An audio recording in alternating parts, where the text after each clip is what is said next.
So I have to know, does anybody else wonder what it takes to make a rabbi?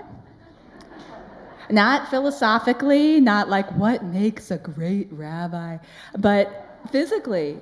Have you ever wondered what ritual happens where at one moment somebody's a student and the next moment they're ordained clergy? Am I the only one who wondered this until it happened to me, so that was very convenient? I see another rabbi in the room saying, I wondered too, and then it happened to her. I was fascinated by this question, and it's actually the identical process that Zevi's going to go through when they become a cantor. It's going to happen to David Deed and Yael Werber and Sam Rosen this year when they're ordained as rabbis and a cantor. I think that Rabbi Nancy Weiner and Joyce Rosenzweig are probably competitive in having witnessed the most of these moments when somebody becomes a rabbi or a cantor. But what do you think happens? Shout out suggestions, and Sharon, if there's anything good in the chat, I want you to yell it out. I want to hear what people in the chat thinks happens. It's a magic dust. Excellent suggestion. Yes. Smicha, the putting on of hands. Any other suggestions? I take wrong answers also. Sorry? Magic wand. Excellent. Fantastic suggestion. Yes? They're anointed with a sword on the shoulder. Sword on the shoulder, a la sword and the stone. I hope that representatives from JTS and HUC and RRC and Hebrew College are taking notes. Yes. Some sort of beit din. There has to be like a court, a quorum to make another one of you. All right. And anything coming in from the chat? Lots of question marks. So it is, in fact, the Hebrew word smicha, which, as Sarah rightly pointed out, comes from the word lismoch, which means to rest upon physically. But more figuratively, it means to rely upon. And that's the word that's translated as ordination. At Hebrew Union College, cantors and rabbis are both ordained. This is a fairly new iteration. It used to be that cantors were invested and rabbis were ordained. Cantors do a lot of holy work, and it's a very different educational process, but we have made the end result the same Hebrew word, smicha. One smicha is actually a document in modern times. It's conferred by your institution. It makes you a rabbi and attests that you have fulfilled all the requirements to become so. Mine is on very fancy parchment paper. One of Rabbi Moskowitz's 3 is on a cocktail napkin. I am not joking. You can ask him. But still today, for many rabbinic seminaries, the word is taken pretty literally, as it was done in its very first use when Moses transferred power to Joshua to become the next leader of the children of Israel. In the book of Numbers, chapter 27, in the sight of all the Israelites, Moses lays his hands on Joshua, vayismoch et yadav, and ordains him. At HUC, historically, it's been the president of the college who confers this smicha, and they lay their hands on your head or on your shoulders. Personally, I was ordained by Rabbi Aaron Pankin of blessed memory, and in a fascinating twist of history, the current president of HUC is not an ordained rabbi.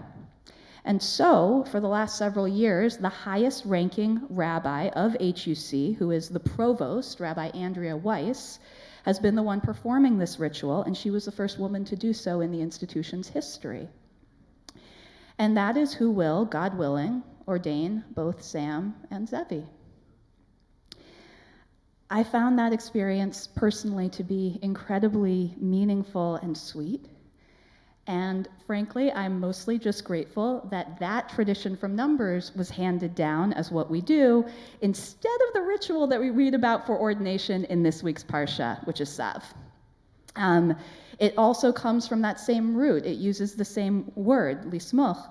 And I think as soon as I describe this ritual to you, just like a couple sentences, you will agree that this version is much more practicable and it requires less cleanup.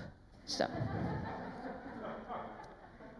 Vayikarev et ha'ayil hasheni, ayil ha'meluim, vayismachu Aharon uvanav et yadehem al rosh ha'ayil. Moses brought the second ram. This is the Ram of Ordination. Aharon and his sons laid their hands upon the ram's head, and it was slaughtered.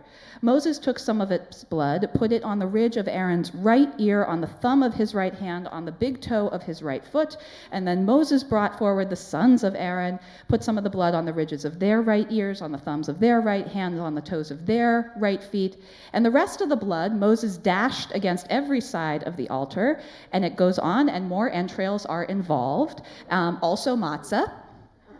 But I want to focus on that more symbolic part of the sacrificial ritual of ordination, because we're going to see it again. In all that specificity, just a couple of Torah portions later, it's the ritual that any person, not just a priest, would go to signify recovery from tzara'at, the scaly skin condition that gets its own Torah portion in Leviticus, Metzorah. Not only does it get repeated word for word, gesture for gesture, the placement of those markings is so careful, it has to be significant. Why the ear, the thumb, and the big toe, all on the right side? The thing that I thought of immediately is one of my very favorite poetic devices called metonymy. And this means referring to the parts, you indicate the whole. Ear, thumb, toe, top, middle, bottom of the body, perhaps. A new definition of head to toe.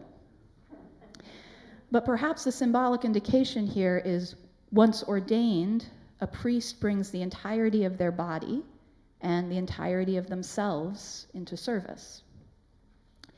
And yet those locations are so specific and significant, maybe something else is at work here.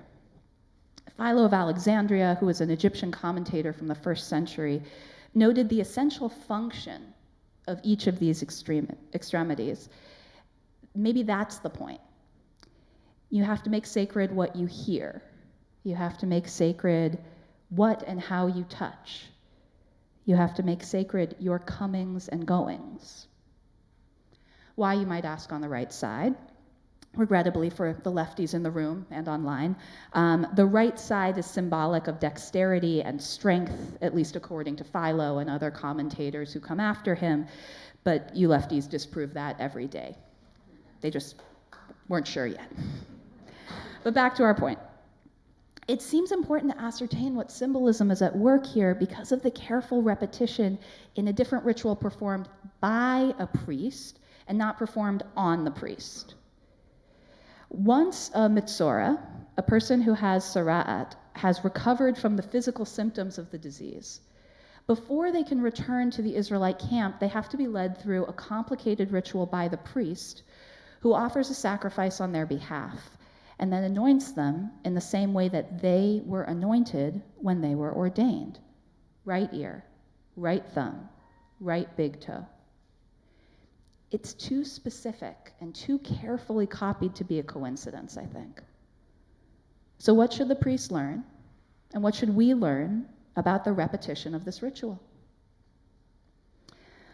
A friend of mine who was ordained the same year, Rabbi Becca Walker, offered a teaching that I think is so beautiful because it's a central lesson on what it means to be a rabbi and what it means to be a Jew, far transcending what it means to hold this specific and extinct ancient role of priesthood.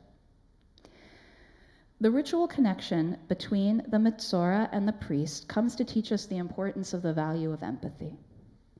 On the occasion of their ordination to the priesthood, Aaron and his sons now have a special role among the Israelites and with God. With all that excitement and responsibility of this high position, it could be easy to forget what it's like to be somebody on the margins. That experience of suffering is what this ritual comes to remind them of. In order for Aaron to be a great leader, he can't forget the suffering of those who are outside the camp. CBST exists and continues to matter because we too are an embodiment of this lesson. Even when we're feeling fully empowered and included, we need to remember what it's like to be on the margins. We use our own experiences of being the outsider, those experiences we ourselves have known in our lifetimes, and those experiences we carry as Torah of all of those queer and Jewish souls who came before us.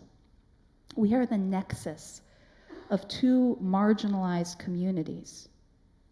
We exist because people came together and vowed that a Jewish community would exist where no one would be pushed out for their true identity.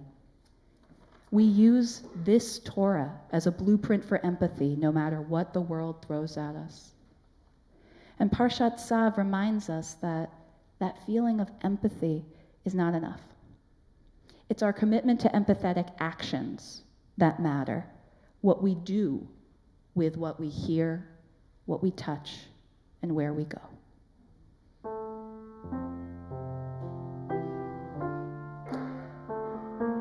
When you're ordained at HUC, you get to choose the music you hear as you receive smicha.